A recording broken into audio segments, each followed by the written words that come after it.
family members.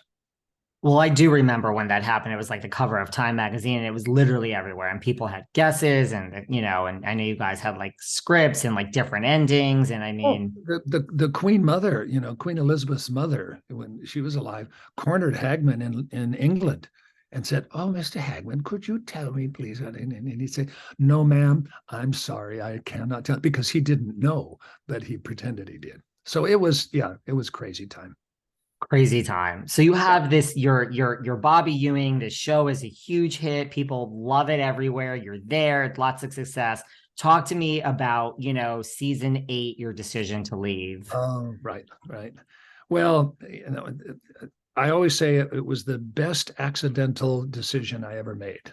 And the reason being is um, Dallas was an ensemble show. It was an ensemble show with Hagman at the head, which we all loved. It was great because anything that he did, you know, encouraged and benefited us. The show just kept getting higher and higher. But at the end of I had a 7-year contract, which is standard in the business. And as I approached the end of that 7 years, I thought to myself, I had done Man from Atlantis. That was my own show. I'm on this ensemble and it's a smash hit. And I thought, if there's ever a time to cash in on the success that I'm sharing with all these people and use it for myself, it should be now. And I discussed it with my agent, who said no, because she wanted the steady income. But everybody went, no, you have to make this decision yourself, and it was fine. And Lorimar tried to talk me out of it, but once I wouldn't be talked down, they said, okay, then you should do it, and we'll do the best we can to make it work. So I left the show. Leonard Katzman asked me, how do you want to leave? And I said, what I don't want is to leave the impression that I'm tricking the audience, that, oh, Bobby disappeared and he could come back, or Bobby, is in an accident and we don't know what happened. I said, I want to go out a hero. Bobby's been a hero for 7 years. I said, let me die on camera, but as a hero. And that's how the whole saving Pam from the car, the hospital scene, and Bobby flatlines and he's dead. And that's what I thought was the end of my Dallas association. Well, my decision didn't work out the way I thought it was going to. I didn't just jump into another series immediately. I did some TV, movies, commercials, and some other stuff, but it wasn't what I thought it was going to be. And Haggy was the first person who just said, that's the dumbest thing you've ever done in your life. And I went, oh, come on, because we maintained our friendship. And then, as the year went on and the ratings dropped, not just because I was gone, but Leonard left the show as well. And the show took a turn which Hagman hated. He hated the whole 8th year, the way the plots were, and it was international and drugs and spies, and he just went, ah. And so the discussion was, maybe we should start over and bring Leonard Katzman back. So he came back first. They said, the producers are not doing what we want. Please come back. Leonard said yes. And then my phone rang. And it was Hagman. And back in the days, your viewers hopefully will study up and realize we had answer machines in those days. And the little red light was blinking on my answer machine.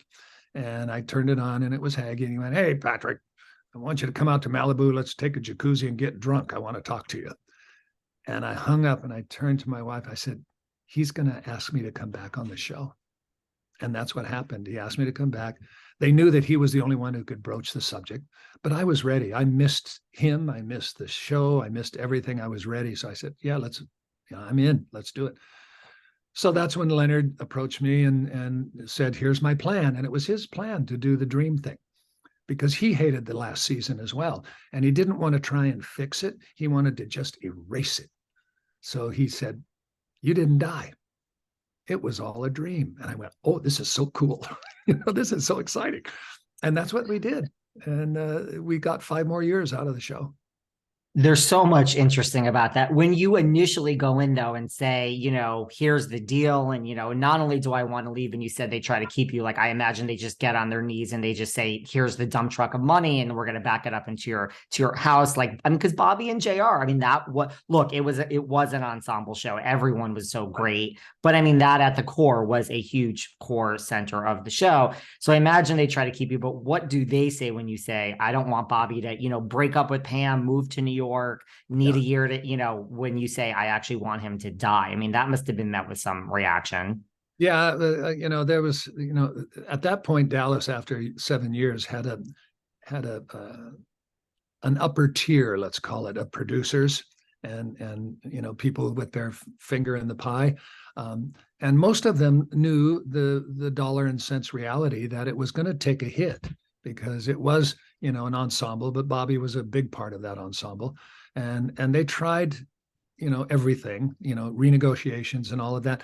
But to me, it truly wasn't about the money. It was about, what am I going to do for the rest of a career if this just kind of peters out slowly, and then everybody is going, oh, those tired old actors from Dallas, what are they going to do?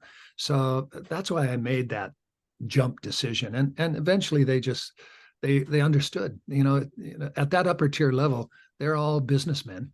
And then, so they looked at my decision as a business decision eventually and supported it from that standpoint. They weren't happy, but they could acquiesce to it. Right. It's more like I've played one character for so long and let me see what else is out there. Right, exactly. And it wasn't that I hated the character or I didn't like the show. It was all, and then, like I said, luckiest bad decision I ever made. When Bobby came back on the show, there was such a hype about my returning. And who was I? Was I the evil brother? Was I the this? Was I the that? The thing they didn't consider was that I was Bobby Ewing. And so when I came back in the shower, then it put me in the position that I left the show to be in. I achieved the next rung up. Then it really was about JR and Bobby, and I established just the next level of pecking order, and not to the detriment of any other cast members or anything. It just was, the way the business works. So second to the Who Shot JR, the Bobby in the shower thing was, a biggie. Right. So you came back to like blockbuster ratings and then everyone was happy and it all just, Everybody. the Yeah, whole season really was a dream. And like, let's it just really move was a dream. on. And for a while it was a nightmare, but then it turned out to be a good dream. When you were gone, because there is like the tabloid fodder of like, you were typecast, you were trying to get parts. People are like, welcome, Bobby Ewing. No, thank you. Like, we want, we see you as Bobby and only Bobby. Right. Like, was that the case? Like, did Larry really have to convince you, or were you kind of like, would you have made that call anyway on your own maybe and said, hey guys, guess what?